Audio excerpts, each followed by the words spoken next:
Z24 news.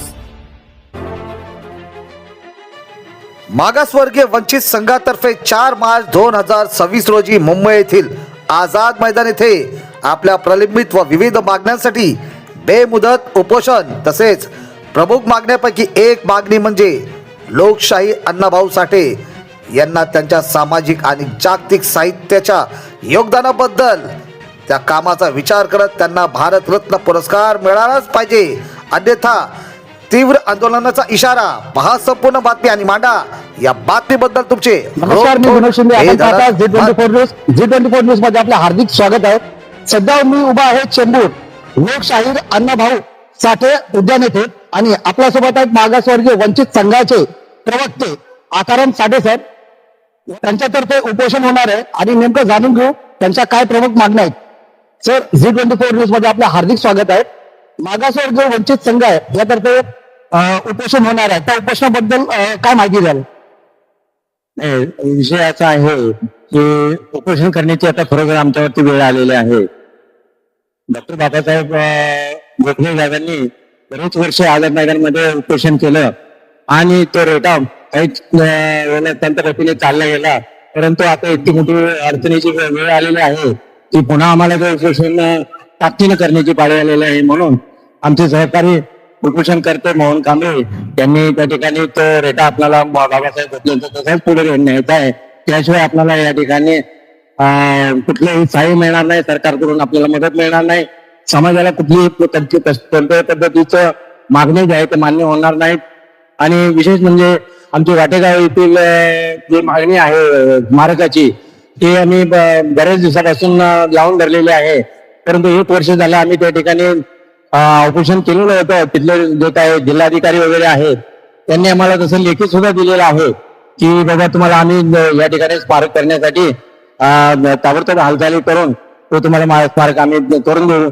त्याच्यानंतर आमचं चिरागनगरमध्ये एक त्यांची कर्मभूमी आहे अण्णाभाऊ साठेंची, त्या ठिकाणी आम्हाला एक स्मारकाची मागणी आहे, ती फार वर्षापासूनची आहे। बऱ्याचशा कार्यकर्त्यांनी ती मागणी केलेली आहे, परंतु आतापर्यंत त्या ठिकाणी स्मारक झालेलं नाहीये आणि तिथलं काही ना काहीतरी सरकार अडचणी सांगतं की त्या ठिकाणचे लोक बसलेले आहेत, त्यांचं काय करावं वगैरे वगैरे।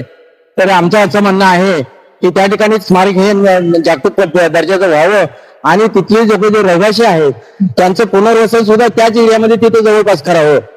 त्याच्यानंतर आम्ही दुसऱ्या मागणी ठेवलेली आहे, डॉक्टर अण्णाभाऊ साठे यांना भारतरत्न मागणी बऱ्याच वर्षापासून करतोय, पण ती आतापर्यंत काही पूर्ण झालेली नाही आहे। सरकारने त्याच्यासाठी काही जो केंद्र सरकारकडे पाठपुरावा करायला पाहिजे होता, त्याची काही मागणी करायला पाहिजे होती, ती काही केली की नाही आहे ते आम्हाला जाहीर करावं।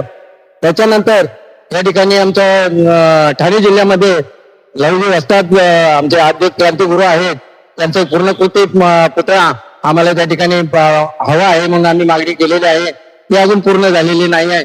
तर ती ताबडतोब आम्हाला सरकारने आमच्या समाजाचं एक मागणी प्रमुख मागणी म्हणून ते पूर्ण करावी। त्यासोबत मालेगाव येथे काही मागासवर्गीय आमचे मातंग समाजाची माणसं आहेत, कुटुंब आहेत, त्यांच्यावरती अन्याय अत्याचार झालेले आहेत, परंतु त्यांना त्यांचा सखोल त्याचा अभ्यास करून त्यांना प्रस्थापित ठिकाणी कुठेतरी व्यवस्थित त्यांचे पुनर्वसन करावं, हे आमच्या प्रमुख मागण्या आहेत। अजून आपल्या सोबत आहेत स्वर्गीय डॉक्टर बाबासाहेब गोखले साहेबांच्या सामाजिक आणि प्रशासकीय लढ्याला पुढे नेणारे मान्य मोहनराव कांबळे साहेब। सर, Z24 न्यूज मध्ये आपलं हार्दिक स्वागत आहे। आपण सतत उपोषण करत असतात आणि मागासवर्गीय समाजाचा जो लढा आहे दूर पुढे नेत आहेत, आता हा जो उपोषणाचा मार्ग तुम्ही अवलंबलेला आहे तर आपला याला काय कारण काय नेमकं? कसं आहे की कारण सरकारला वारंवार आम्ही मोर्चे काढतो, उपोषण करतो, सरकार फक्त फतवा काढते वेळा आणि सरकारकडे एक नवीन टेक्निक मिळाली की आमच्या भाषेमध्ये आंबेबाई म्हणतात, ते सरकार आंबेबाई करते आमच्या बरोबर।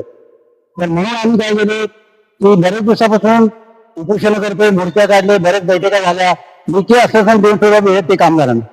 18 जानेवारी 2024 ते 9 फेब्रुवारी 2024 पर्यंत आमरण उपोषण इथे केलं आणि त्यावेळेस ते माननीय श्री एकनाथ शिंदे साहेब मुख्यमंत्री होते, त्यांनी आम्हाला लेखी आश्वासन दिलं आणि अवघ्या 4 महिन्यातच त्यांनी ऑगस्ट महिन्यामध्ये ती अण्णाभाऊ साठेंच्या नावाने आरटीच्या धरतो आरटी अण्णाभाऊंच्या नावाने प्रशोधन केंद्र व प्रशिक्षण केंद्र त्यांनी दिलं, आम्हाला दिलं. त्यांनी जसं बोललो तसं ते करून दाखवलं.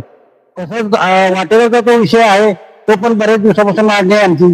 10 फेब्रुवारी 2025 14 फेब्रुवारी 2025 पर्यंत तिथे आम्ही उपोषण केलं. त्या तिथल्या जिल्हाधिकाऱ्यांनी, तिथले जे ठाणे आमदार होते सत्यजित देशमुख साहेब, तिथे सगळे प्रशासन होतं, त्यांनी मला लेखी दिलं आणि आता त्याला 1 वर्ष होऊन गेलं. अद्याप कुठल्याही प्रकारचं त्याच्यावरती कारवाई किंवा ज्या पाहिजे त्या गतीने ते काम होत नाही. म्हणून आम्ही ते परत उपोषणाला सुरुवात केलेली आहे. तसंच मी जे आहे मागासवर्गीय वंचित संघ जो आहे पूर्ण महाराष्ट्रामध्ये मी वंचित सगळ्या संघटना आहेत, 59 जातीचं हे नेतृत्व करतो. मी तळागाळातल्या लोकांपर्यंत फिरतो. फार वाईट परिस्थिती आहे तळागाळातल्या लोकांची, फार गरिबी परिस्थिती आहे. आज स्वतंत्र मिळून जवळ 75 वर्ष होऊन गेले तरी सुद्धा स्वतंत्र मिळालं नाही. या एका ठिकाणी अण्णाभाऊ साठे म्हणाले होते की आजादी झुकी हो देश की जनता भुके आहे. ते म्हणाले की तसंच आहे, काहीच फरक नाही. आज खेड्यापाड्यात जर गेलं तर तरुण मुलांची लग्न होत नाही, तरुण मुलांना हाताला काम नाही, मुलांना काम नाही. मी फॅमिली कुठेतरी रोज रोजगारी करून आपल्या पोटाचा उदाहरण कशी मुलं शिकणार, कशी त्यांची प्रगती होणार. आणि आम्हाला असं आता शंका निर्माण झाली की हे मनोवादी लोक आहेत ते आम्हाला असं गुलाम ठेवायचा विचार करतात काय.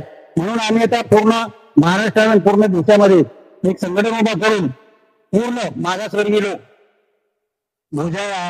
ओबीसी पासून सगळा एक गट तयार होऊन आम्ही मोठं आंदोलन करणार आहे. आणि त्या आंदोलनात सरकारला त्याला जाब विचारणार आहे, तरच ह्या गोरगरिबाला न्याय मिळेल असं मला वाटतं. वंचित वर्गाचे संघाचे अध्यक्ष आहेत आणि त्यांनी सरकारला इशारा दिलेला आहे की जर का मागण्या पूर्ण नाही झाल्या तर समाजापुढे याच्यापेक्षा सर्व गट एकत्र होतील आणि मोठा लढाव राहील. पाहत राहा Z24 न्यूज, मी विवेक शिंदे, मुंबई. Z24 News.